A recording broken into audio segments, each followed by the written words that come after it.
The EPA, Environmental Protection Agency, has started in 1970 by President Nixon. This is the story of their first Superfund site that they defined to be hazardous to your health to live there. It is a special interest of Sam because it is located not too far from where she grew up.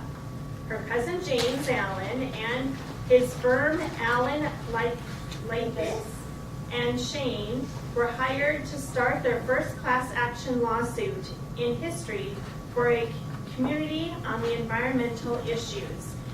Giving a speech from the storytelling manual titled "A Mom Makes a Difference," help me welcome Sam Seitz.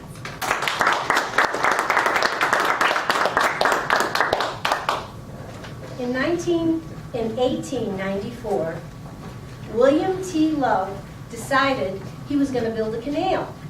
And the canal was going to go from Niagara River to Lake Ontario. As time went by, he ran out of funds right around the Depression, late 20s. And in 1947, he decided to auction the property off with a 16-acre hole to Hooker Chemical and Plastics Corporation.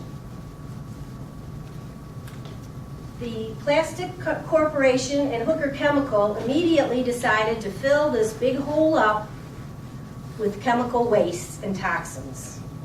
They did it with big metal drums. At the end, in about 1952, they had filled it with close to 22,000 tons of chemical wastes.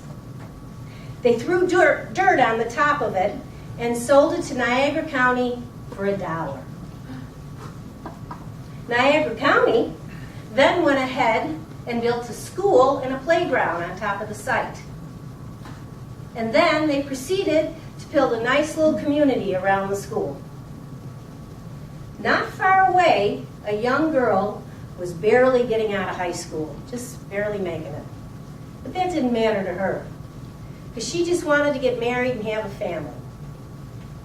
Well, she got married, Lois Gibbs, and they bought a home in this community.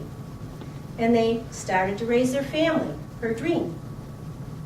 But something was wrong, because her kids had all these health issues. Her oldest son developed asthma at a very young age, and then had all these urinary infections. By the age of 9, he was diagnosed with epilepsy. She decided to go to the school to make sure they would still accommodate him with this ailment. And when she went, she noticed that the Board of Health was surveying the area. Well, she asked the principal, what's going on? Why are they surveying? What's the health department doing here? She said, well, a few weeks back, this guy named Larry McGinnis had written a few articles on the fact that we are located on top of a chemical landfill, and he claims the chemicals are leaking out and it's a health hazard. She says, it's ridiculous. They're wasting our taxpayer money. Well, Lois wasn't too sure this was ridiculous. Even though she didn't get the paper, she decided to go to the library and read the articles. She was horrified to see the list of things that these chemicals caused. Everything her kids had, and more. Cancers, leukemia, liver and kidney failure, birth defects, and on and on and on. She asked a neighbor what he thought. He said, oh, they do anything to sell those newspapers. Still concerned for her kids, she decided to go to the Journal and talk to this Larry. Well, she went up to him and said, lady, I spent a lot of time researching that. I don't print lies. But he gave her the name of the biologist who was doing the research on these health effects. By now, she just wanted her kids to get out of the school. So she went to the school board and said, I want to relocate my kids. And they refused. In those days, you were stuck to your district and your school. If I did it for you, I'd have to do it for everyone. So she decided to go down and talk to the biologist, Patricia Kinsman. Patricia had a whole stack of documents for her to read. She says, you have to take a petition to close the school. Close the school? For how long? 500 years? Whoa, this startled her. She says, geez, I barely have a high school diploma. She said, I can't do this. I don't know what to do. I'll sign a petition. Patricia said, you're the only one who's taken an interest. Really, it's up to you, or I'm not giving you these documents. Well, she decided to take on the documents. She took them home and she read the documents. She found out that there was 247 different chemicals in this area, in this dump. And benzene, very, very toxic chemical. And one of the worst chemicals on earth, diazon, which was used to make mustard gas by Hooker Chemical during World War II. She knew she had the knowledge now, and she certainly had the passion.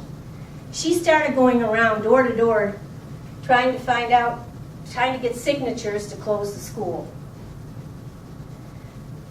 Well, in her travels, she found out that it seemed like every family had a problem, an ailment, and it wasn't just kids going to school. She was wondering if it was bigger, but she got her signatures. So the EPA invited her to a meeting in Albany, New York, the capital. 4-hour drive. Her and her husband and a friend went down to the Capitol to the meeting. And there was a few hundred people in this meeting. The EPA officer stood up there and started to say they were going to close the school because of the health hazard. He went on to say that children under the age of 2 and pregnant women needed to evacuate this area. Her friend was appalled. She stood up and said, I have a 2.5-year-old daughter. What about her? And I had a stillborn baby and a miscarriage. What about me? And they didn't answer her.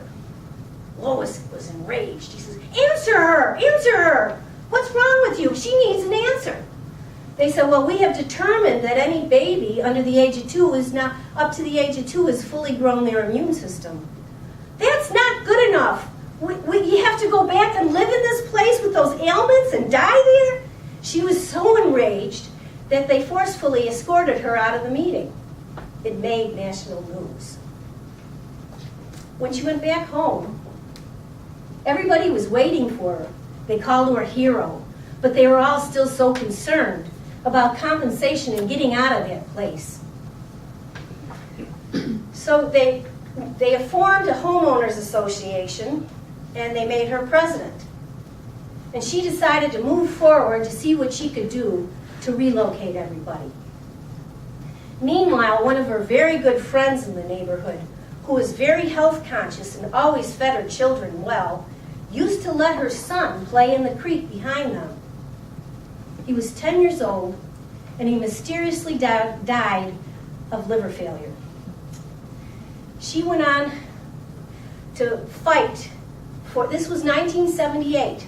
She was able to get pretty close to the time, able to get over 200 families moved into a motel. But it was cramped conditions, and she kept fighting for more. She started a lawsuit against the chemical company in Niagara County for health issues. And then, finally, President Carter issued the money to relocate 900 families to another place. A success. She won. She was doing so well that she started getting calls from all over the country for advice. She started the Citizens Clearinghouse for Hazardous Waste, now known as the Center of Health, Environment, and Justice. And she's the executive director, and she continues to fight these battles, even today. She's won many environmental awards, and she was even nominated for a Nobel Peace Prize in 2003. For a young girl that barely made it out of high school, she was given honorary college degrees, including a doctorate. If you'd like to know more about this story, it's in YouTube, The Story of the Love Canal. And of course,